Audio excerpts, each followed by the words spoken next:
Nuevamente les damos la bienvenida, queridos amigos. Título de la lección 1. Dios ama de pura gracia. Nuestro texto inicial se encuentra en Oseas capítulo 4, verso 4. Yo los sanaré de su rebelión, los amaré de pura gracia, porque mi ira se apartó de ellos. Número 1. Introducción. Aunque Pedro negó a Jesús 3 veces, para restituirlo, Jesús le preguntó a Pedro 3 veces si acaso lo amaba. Para efectos de enseñanza, esa pregunta es también para cada uno de nosotros en nuestro tiempo y lugar. ¿Me amas? Todo depende de nuestra respuesta a esa pregunta y la manera como actuemos para ministrar a los que somos enviados. Esta es nuestra misión. La palabra griega para gracia es charis. En la Biblia, charis aparece aproximadamente 150 veces, principalmente en las cartas del apóstol Pablo. Charis proviene de la raíz char, que significa brillar. En la Biblia, charis se refiere a la gracia de Dios, que es el favor o bondad que Dios otorga a las personas sin que lo merezcan. En el Nuevo Testamento, charis se refiere a la gracia de Dios en Jesucristo, que salva a los seres humanos. La palabra charis también puede significar la calidad y demostración práctica de una disposición favorable hacia alguien. También se refiere a acciones de amor y compasión inmerecidas.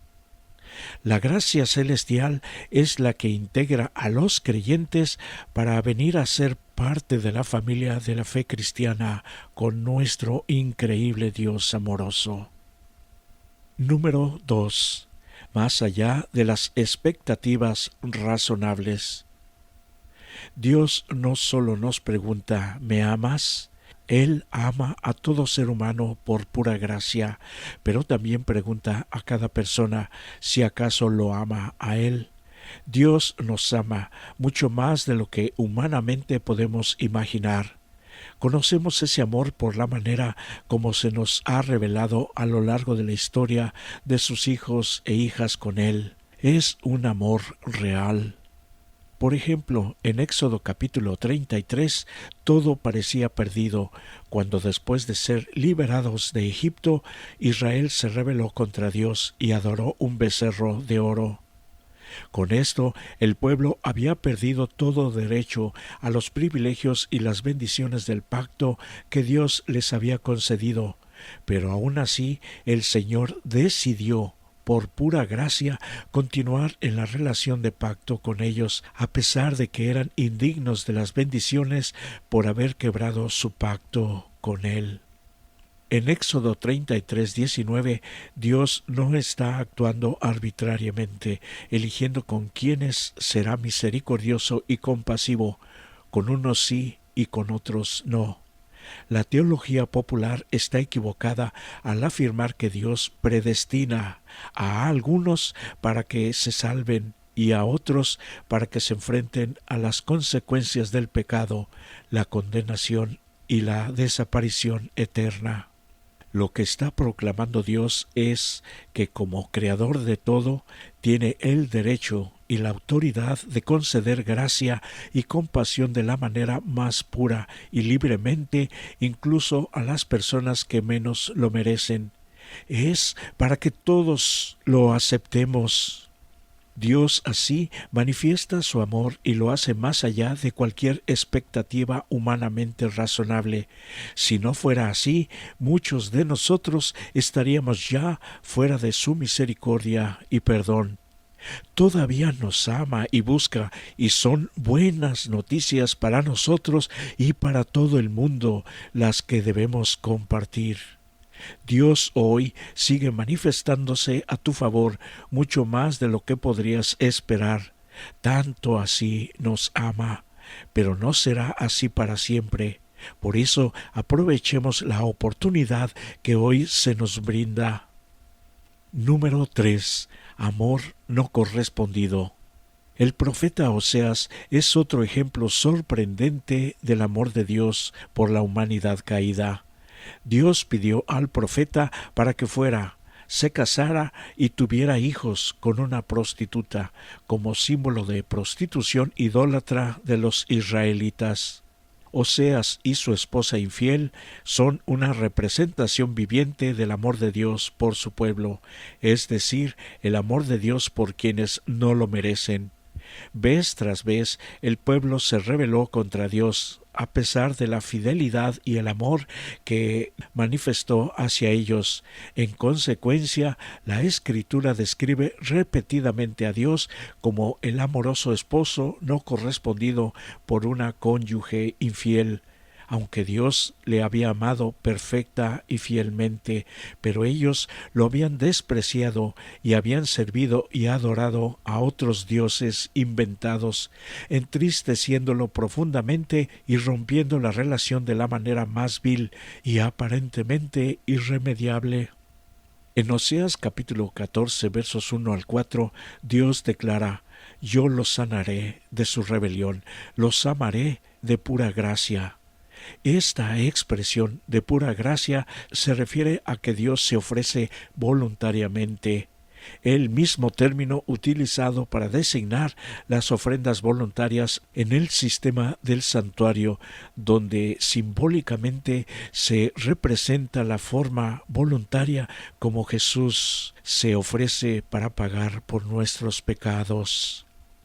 Como en Oseas y a lo largo de todas las Escrituras, Dios muestra un compromiso y una compasión asombrosos en favor de su pueblo. A pesar de que éste se descarrió repetidamente tras otros amantes, rompiendo así la relación del pacto de manera aparentemente irremediable, Dios siguió otorgándoles su amor, aunque habían perdido todo derecho a él. Sin embargo, Dios continuó otorgándole incondicionalmente su amor. El amor de Dios es voluntario y ofrecido de pura gracia, basado en su amor por los seres caídos. Qué asombroso nos resulta cuando pensamos detenidamente en esto. ¿Ves ahora el contraste con muchos que ven a Dios como un gobernante distante y un juez severo? No, Dios es como un esposo amoroso, despreciado y afligido por una cónyuge infiel. ¿Cómo cambia la forma en que ves tu propia relación con Dios y tus semejantes?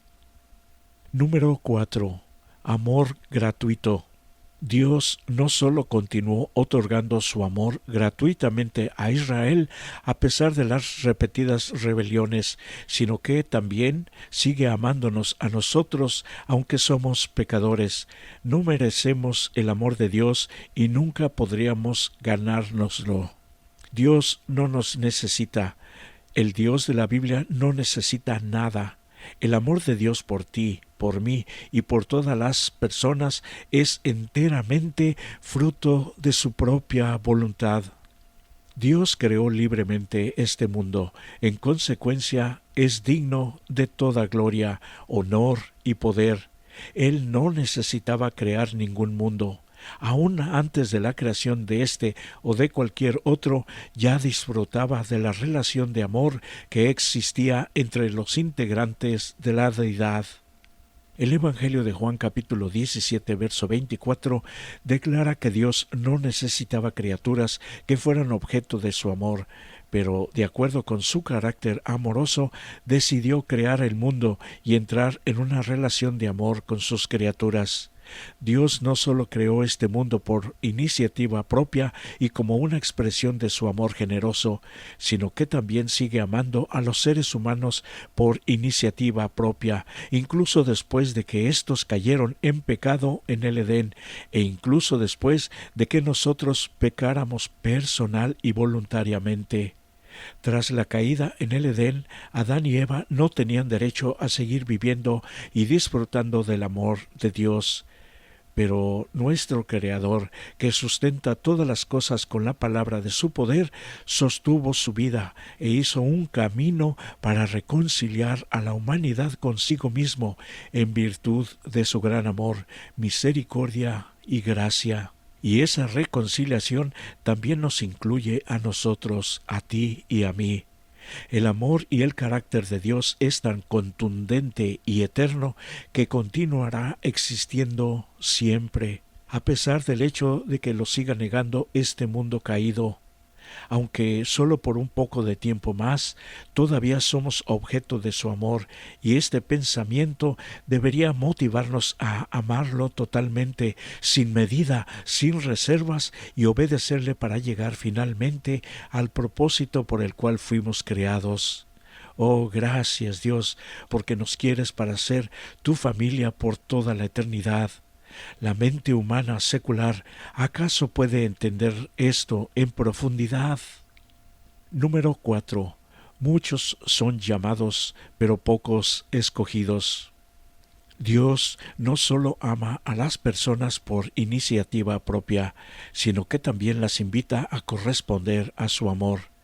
El hecho de que Dios nos concede la capacidad de elegir libremente aceptar o rechazar su amor resulta evidente, entre otros lugares de la Biblia, en la parábola de Cristo acerca de los invitados al banquete de bodas. En Mateo capítulo 22, un rey organiza la boda de su hijo y envía a sus siervos a llamar a los invitados a la boda. Pero ellos no quisieron asistir. El rey envió a sus siervos para invitarlos nuevamente, pero ellos hicieron caso omiso de su invitación y peor aún, echaron manos de sus siervos y los mataron.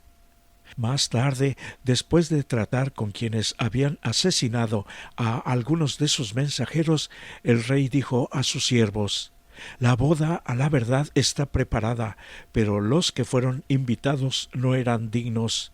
Id pues a las salidas de los caminos y llamad a la boda a cuantos halléis». Después de otro episodio en el que un hombre sin traje de bodas es expulsado, lo que significa la necesidad de recibir un traje de bodas del rey para asistir al banquete nupcial, Jesús cierra la parábola con la enigmática pero muy significativa frase: «Muchos son llamados, pero pocos escogidos». Mateo 22:14. No erremos, los escogidos son quienes escogen, eligen, aceptan la invitación del Señor a la boda. El término griego traducido como llamar e invitar es kaleo, y lo que determina quién es finalmente escogido es quien ya ha aceptado la invitación. Dios llama, invita a todos al banquete de bodas. Sin embargo, cualquiera de nosotros, al rechazar el amor de Dios, negamos nuestra idoneidad para vivir eternamente con Él. La libertad es esencial para el amor. Dios nunca impondrá su amor a nadie. Es triste decirlo, pero al rechazarlo estamos en realidad rechazando su amor por nosotros y eternamente seríamos infelices con Él. Los que lo rechazan están fuera de sí por negarse a tener una relación personal y amorosa con Él. Pero para los escogidos, para aquellos que le aman y le reciben a Dios, les ha preparado cosas inimaginablemente maravillosas. Una vez más, todo se reduce a la cuestión del amor y la libertad que conlleva el amor divino por nosotros. ¿Qué hay en tu carácter que revela que has aceptado la invitación a la boda y que estás apropiadamente vestido para participar de ella? Número 6. Crucificado por nosotros. Dios invita a todos a una relación personal de amor con Él, con resultados eternos. Aún así, muchos no querrán asistir. En consecuencia, poco antes de su crucifixión, Cristo se lamentó: «Jerusalén, Jerusalén, que matas a los profetas y apedreas a los que te son enviados. ¿Cuántas veces quise juntar a tus hijos como la gallina junta sus polluelos debajo de las alas, pero no quisiste? Cristo quería reunirlos. En griego significa tanto el deseo de Cristo de salvarlos como la falta de disposición de ellos a ser salvados. ¡Qué increíble! Aún así, Cristo también fue a la cruz por estas personas y por nosotros. Este es el increíble amor de Dios. Aunque el pecado humano merece la muerte, Dios mismo en Cristo pagó el precio y ha encontrado la manera de reparar la relación rota entre el cielo y la tierra. Mientras tanto, continúa otorgándonos su amor, aunque no tiene ninguna obligación más allá de su propio y libre compromiso de hacerlo.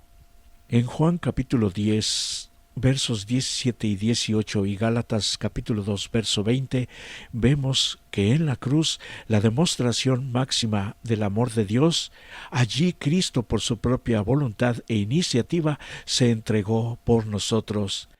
Nadie le quitó la vida, sino que Él la ofreció voluntariamente siguiendo el plan de redención acordado en el cielo antes de la fundación del mundo, y no fue una corrección divina. Esto tengámoslo por seguro, porque fue una revelación del misterio que por tiempos eternos fue guardado en silencio. Gracias, Jesús, por morir por mí. Esta fue una manifestación de los principios que desde las edades eternas habían sido el fundamento del trono de Dios, su maravilloso amor. Desde el principio, Dios y Cristo sabían de la apostasía de Satanás y de la caída del hombre seducido por el apóstata. Dios no ordenó que el pecado existiese, sino que previó su existencia e hizo provisión para hacer frente a la terrible emergencia. Tan grande fue su amor por el mundo que se comprometió a dar a su Hijo unigénito, para que todo aquel que en él crea no se pierda, mas tenga vida eterna. Evangelio de Juan capítulo 3, verso 16. Número 7. Conclusión. Pareciera un misterio, pero en realidad, ¿qué significa los amaré de pura gracia? Esta frase es un cuerpo de divinidad en miniatura. El que entiende su significado es un teólogo, y aquel que puede sumergirse en su plenitud es un verdadero maestro en Israel. Es una condensación del glorioso mensaje de salvación que nos fue entregado en Cristo Jesús, nuestro Redentor. El sentido depende de la expresión de pura gracia. Este es el modo glorioso, adecuado y divino por el cual el amor fluye del cielo a la tierra, un amor espontáneo que fluye hacia aquellos que no lo merecieron, no lo compraron ni lo buscaron. Es, de hecho, la única manera en que Dios puede amarnos como somos. El texto es un golpe mortal para todo tipo de aptitud y actitud humanas. Los amaré de pura gracia. Ahora, si se requiriera de alguna aptitud en nosotros, entonces Él no nos amaría de pura gracia. Al menos esto sería una mitigación y un inconveniente para su suficiencia. Pero así está establecido: los amaré de pura gracia. Nosotros nos quejamos: Señor, mi corazón es tan duro. Su respuesta: te amaré de pura gracia. Pero no siento mi necesidad de Cristo como desearía. Te amaré de pura gracia. No te amo porque sientas la necesidad. No es asunto de sentimientos, es asunto de decisión. Te amaré de pura gracia. Pero no siento el quebrantamiento de espíritu que deseo. Entonces, recuerda, el quebrantamiento del espíritu no es una condición, ya que no hay condiciones. El pacto de gracia no tiene condiciones en absoluto, para que sin ninguna aptitud podamos aventurarnos en la promesa de Dios que se nos hizo en Cristo Jesús, cuando dijo: el que en Él cree no es condenado. Es una bendición saber que la gracia de Dios está con nosotros en todo momento, sin requerir preparación, ni aptitud, ni dinero, y sin precio. Los amaré de pura gracia. Estas palabras invitan a los rebeldes a regresar, De hecho, el texto fue escrito especialmente para los tales. Yo sanaré su rebelión, los amaré de pura gracia. Necio, ciertamente la generosidad de la promesa quebrantará tu corazón, y tú regresarás y buscarás el rostro de tu padre herido. El Señor no abandonó a Israel sin hacer primero todo lo que podía hacerse para que volviera a serle fiel. A través de los largos y oscuros años durante los cuales un gobernante tras otro se destacaba en atrevido desafío del cielo y hundía cada vez más a Israel en la idolatría, Dios mandó mensaje tras mensaje a su pueblo apóstata. Mediante sus profetas le dio toda oportunidad de detener la marea de la apostasía y de regresar a él.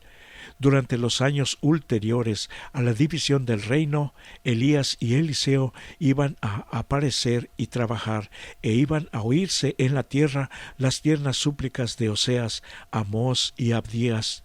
Nunca iba a ser dejado el reino de Israel sin nobles testigos del gran poder de Dios para salvar a los hombres del pecado. El amor de Dios es una cadena de oro que une a los seres humanos finitos a sí mismo. Este amor sobrepasa nuestro entendimiento. La ciencia humana no puede explicarlo. La sabiduría humana no puede comprenderlo. Los padres aman a sus hijos, pero el amor de Dios es más grande, más amplio, más profundo de lo que puede ser el amor humano.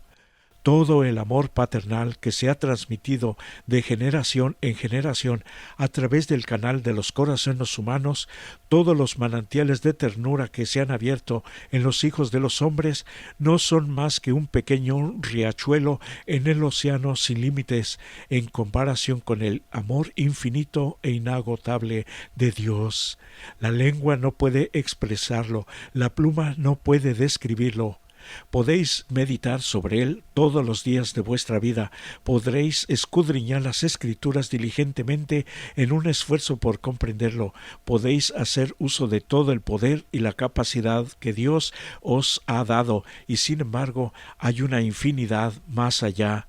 Podéis estudiar ese amor durante siglos y sin embargo nunca podréis comprender plenamente la longitud, la anchura, la profundidad y la altura del amor de Dios. Los hijos del Señor nunca están ausentes de su pensamiento. Por otro lado, y esto es muy importante, el enemigo de Dios, Satanás, está determinado a que los hombres no vean el amor de Dios que lo indujo a dar a su unigénito Hijo para salvar a la raza perdida, pues es la bondad de Dios la que guía a los hombres al arrepentimiento. ¿Cómo tendremos éxito en presentar delante del mundo el profundo y precioso amor de Dios? En ninguna otra forma podremos abarcarlo a menos que exclamemos: mirad cuál amor nos ha dado el Padre, en que seamos llamados hijos de Dios. Digamos a los pecadores: he aquí el Cordero de Dios que quita el pecado del mundo. Presentemos a Jesús, revelado en las Sagradas Escrituras, como el representante del Padre. Entonces así podremos despejar la sombra que Satanás ha proyectado sobre nuestro sendero, a fin de que no veamos la misericordia y el inexplicable amor de Dios como se manifiestan en Jesucristo. Mirad a la luz del Calvario. Es una promesa permanente del ilimitado amor, de la infinita misericordia de nuestro querido Padre Celestial. El mundo está envuelto en tinieblas de la falsa concepción de Dios. Los mortales están perdiendo el conocimiento de su carácter, el cual ha sido malentendido y malinterpretado. En este tiempo se debe proclamar un mensaje de Dios, este mensaje que ilumine con su influencia y salve con su poder. Recordemos, chariz significa brillo. Su carácter debe de brillar, debe de ser dado a conocer. Sobre las tinieblas del mundo ha de resplandecer la luz de su gloria, de su bondad, su misericordia y su verdad. Esta es la obra bosquejada por el profeta Isaías en las palabras: levanta con fuerza la voz, oh Jerusalén, tú que anuncias buenas nuevas, levántala, no temas, di a las ciudades: he aquí tu Dios, he aquí que el Señor vendrá con poder, y su brazo gobernará por él, he aquí que su retribución viene con él, y su obra delante de él. Isaías capítulo 40. Aquellos que esperan la venida del esposo han de decir al pueblo: he aquí su Dios. Los últimos rayos de luz misericordiosa, el último mensaje de clemencia que debe darse al mundo, es una revelación urgente que nosotros debemos dar de su carácter amoroso, el de Dios. Los hijos de Dios tienen que manifestar su gloria en su carácter y en sus acciones mientras viven hoy, y se revelará lo que la gracia de Dios ha hecho por ellos. La luz del sol de justicia debe brillar en buenas obras, en palabras de verdad y en hechos de santidad. Esta es la vestidura que Dios provee para estar en la fiesta de las bodas del Cordero con su iglesia amada. Y para los que necesitan, las preguntas finales se están presentando. Querido amigo y amiga, esperamos que podamos meditar profundamente en todo lo que esto nos habla a nuestra vida. ¿Cómo somos en realidad con Dios? Tenemos que dejar ya el fingimiento, lo que tanto aborrece Dios, y ser totalmente transparentes. Dios quiera ayudarnos. Este es para ti mi mejor deseo.